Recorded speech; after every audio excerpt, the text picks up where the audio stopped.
Good morning, everyone. It's Dr. Arlene Diamco, the Multidimensional MD. Welcome to episode 115, and I'm going to talk about today playing nice on the playground from preschool to adulthood. And my mission is to help bring the intuitive aspects of health back to medicine in practical and tangible ways so that you can experience more peace, joy, and connection in your everyday lives. And the reason why I wanted to talk about playing nice in the playground is because I was just watching so many different human interactions and just looking at how we could get along better.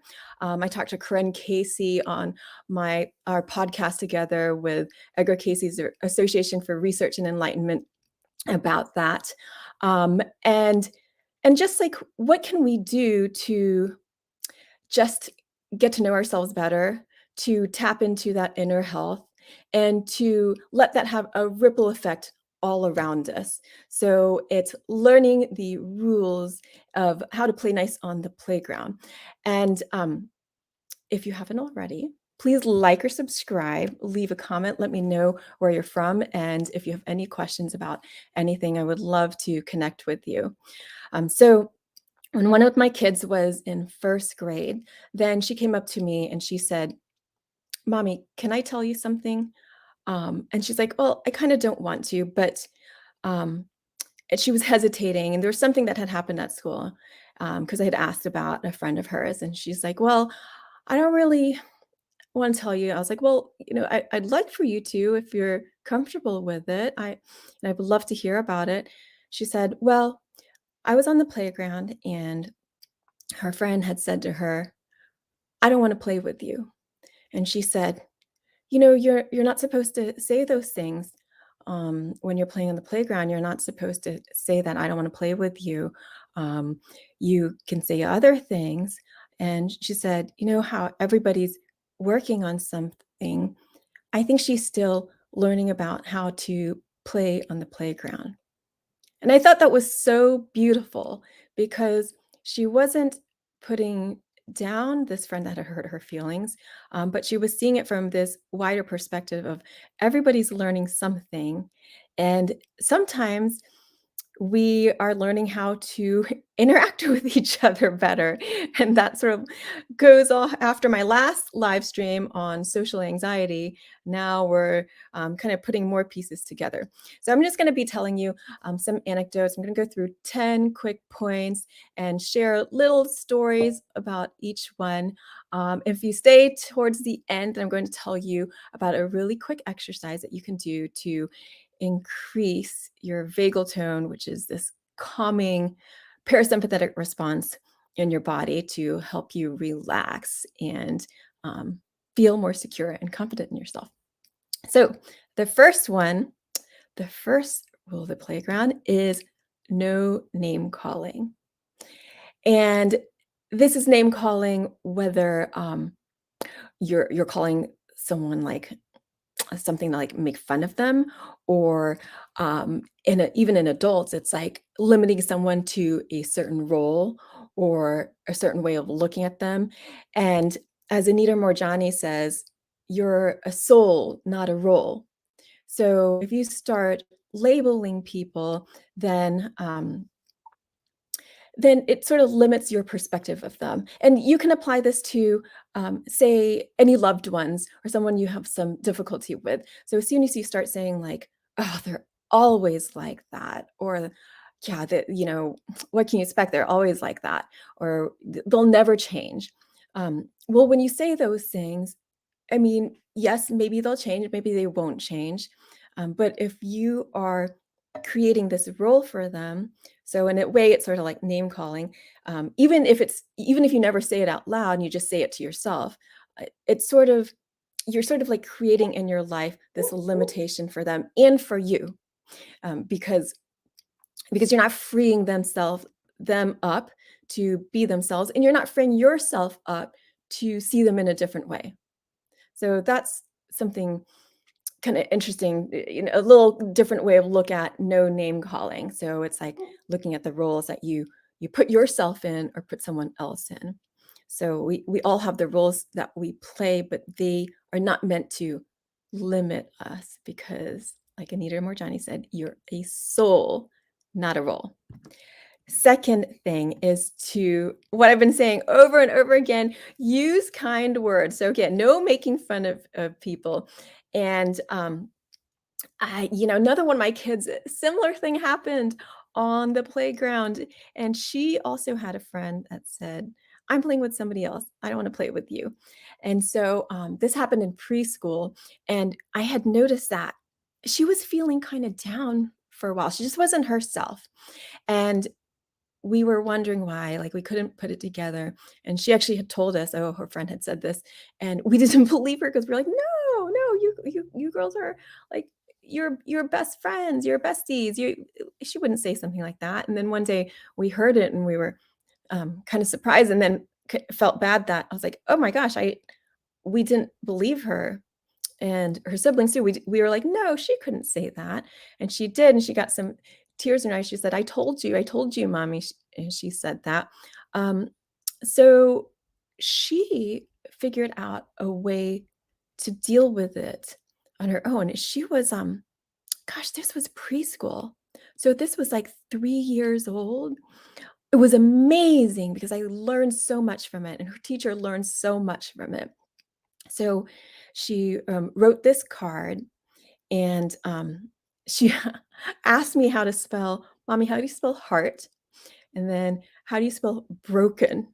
So she drew a heart, and then she cut it in half, and then she put it on the inside and said, "Heartbroken." And, um, as a parent watching this, it sort of breaks your heart too.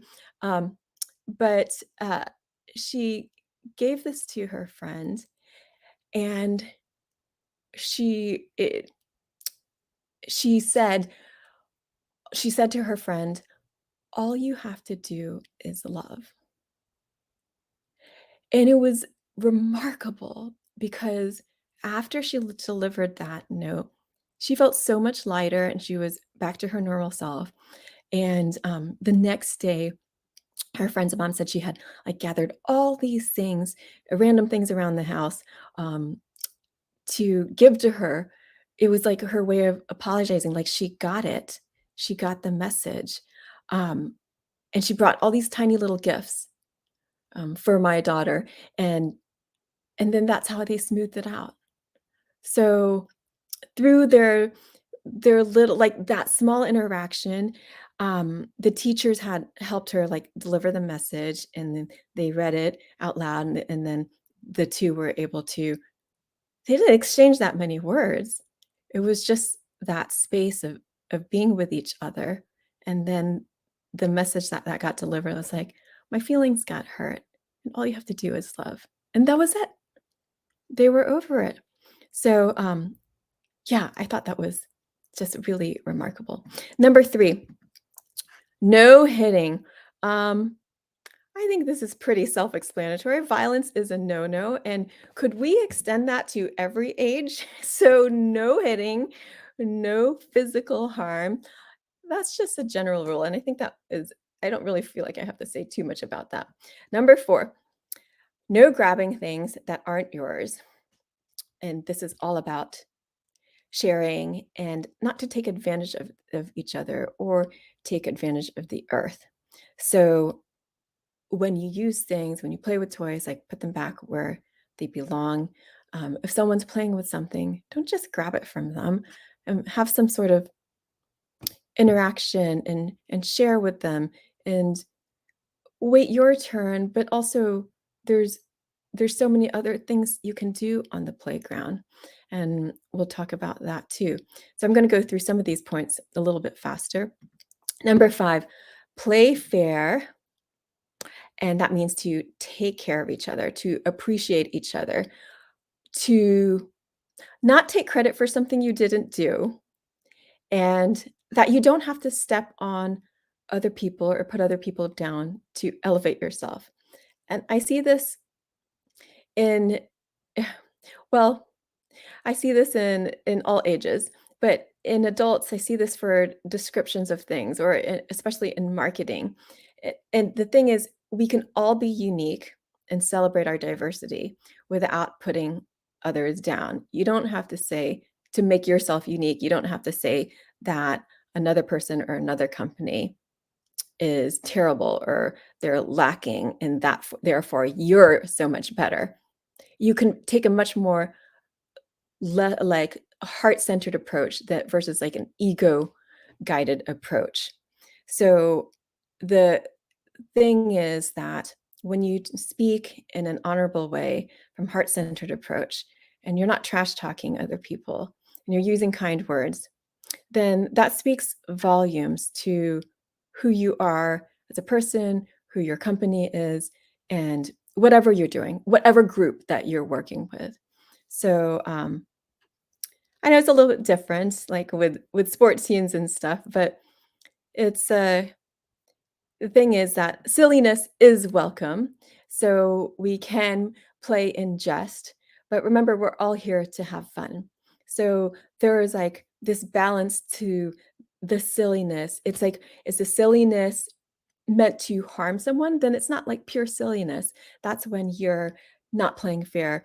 Is the silliness to help lighten the mood and kind of elevate things? Then that's when the silliness is welcome because we don't need to take ourselves too seriously and we can appreciate every moment of delight, even in serious times. So when we were at my dad's funeral. Oh, I mean, the thing is that even at funerals, it's like sometimes you'll have these moments of laughter, of these moments of getting together, and you're appreciating each other because you haven't seen people in a long time, family, friends, loved ones. And it's hard. You're all going through something difficult, but sometimes that laughter just is such a great release and can help you move through things. And one of the things that one of my kids had said was that everyone has a sense of humor. So it's appreciating each other's sense of humor. And remember what I said before, silliness is that more pure silliness. It's not meant to harm. So a sense of humor that is malicious is not really silliness. It's not really humor. It's it's hurtful. So, but everyone does have a sense of humor that can be heart centered, that can be meant to lighten things up, that can be meant to connect with each other. Because when you smile, when you laugh, it's this connection between souls, it's this release of tension. And so you can bond with each other. Number 7, don't purposely destroy other people's creation. So appreciate beauty and creation. Um, when I was in 4th grade, we had to do these Rube Goldberg projects. So you make this creative machine of sorts. And so mine was an alarm clock. And so my alarm clock was you rolled this ball down a tube and it was connected to a bed with a hinge on it and it had a string. And so when the ball went down the tube, it fell into this bucket that pulled on a pulley system connected to the bed. The bucket went down and it flew the doll off the bed. So it was, these Rupert Goldberg projects are meant to have a silliness to it.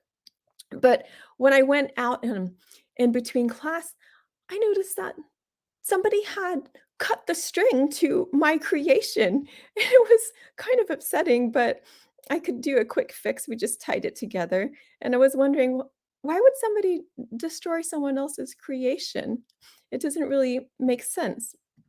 And it's not, again, it's not silliness and it's not humor. It's meant to be hurtful. And I guess in a way, you're like trying to elevate yourself by hurting someone else, by putting their project down, but it doesn't work that way, right? And this is like the purpose of it makes a difference because sometimes things get destroyed by accident. That's okay. Sometimes they're meant to, and you can create something out of the distraction, especially when it's agreed upon. But it can happen by accident too. So when I was in middle school, I had made this amazing teepee with all of the wooden sticks, like really big wooden sticks in our backyard. And I made it big enough that my sisters and my cousin could all fit in it. So the whole family could go in it. That's how big it was. And there were two sticks that were kind of holding up the whole thing.